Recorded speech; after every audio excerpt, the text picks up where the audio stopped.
Boleh izin mungkin dapat menyampaikan daerah mana saja Pak di Jawa Barat ini yang menjadi tujuan? Kira-kira seperti apa Pak untuk masa angkutan? Silakan. Jadi berdasarkan kalau kita melihat di Jawa Barat ini banyak sekali tempat wisata ya, ada 1.500 juga. Di sisi lain bahwa tempat wisata kita dengan ada klaster di Pelabuhan Ratu dilakukan oleh Kementerian Perhubungan dan tanggal 22. Bukan puncak arus mudik ya. Itu kalau dari skala nasional masyarakat yang akan melakukan perjalanan itu kalau kita melihat dari survei perjalanan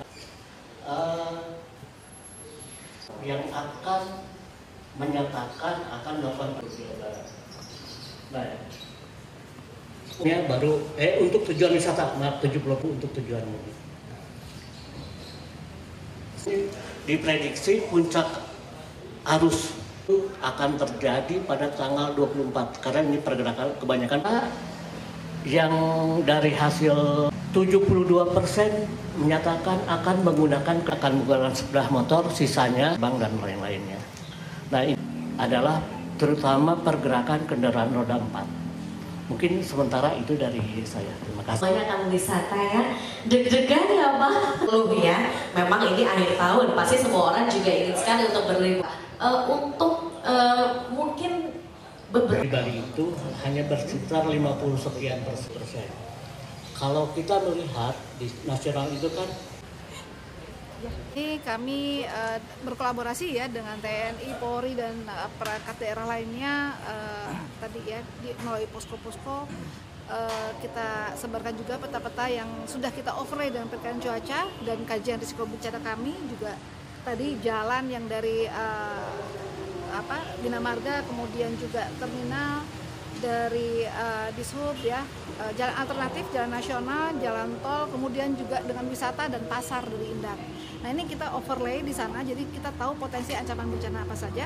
Tetapi peta ini hanya berlaku 10 hari saja.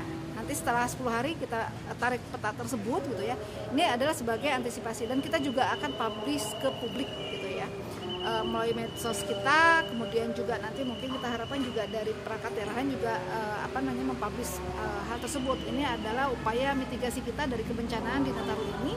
Karena tadi sudah saya sampaikan 67,7% di Jawa Barat itu di curah hujan tinggi dan sangat tinggi. Jadi ancaman bencananya adalah banjir, longsor, kemudian angin kencang dan gelombang tinggi. Nah, untuk Desember juga kan sudah terbukti ya, Sukabumi dan Cianjur kita mendapatkan bencana yang termasif se-Indonesia karena biasanya bencana itu hanya menimpa 2 atau 3 kecamatan, Sukabumi ini sampai ke 39 kecamatan. Walaupun saat ini sekarang statusnya sudah dirubah, hanya 3 kecamatan yang tanggap darurat, selebihnya sudah selesai tanggap darurat. Bu, daerah wisata yang rawan bencana mana aja Bu? Banyak sekali gitu ya, karena gitu saya juga sudah membuat peta tadi ya, overlay gitu. Jadi daerah wisata yang rawan bencana apabila dilihat dari perkiraan cuaca, mungkin saya bisa share juga, ini berlakunya sampai tanggal 25 petanya ya, Kota Bogor, kemudian Sukabumi, kemudian di daerah Majalengka, Kuningan, ini hujannya sangat tinggi gitu. Nah ini yang kita harus antisipasi. Selebihnya seperti ya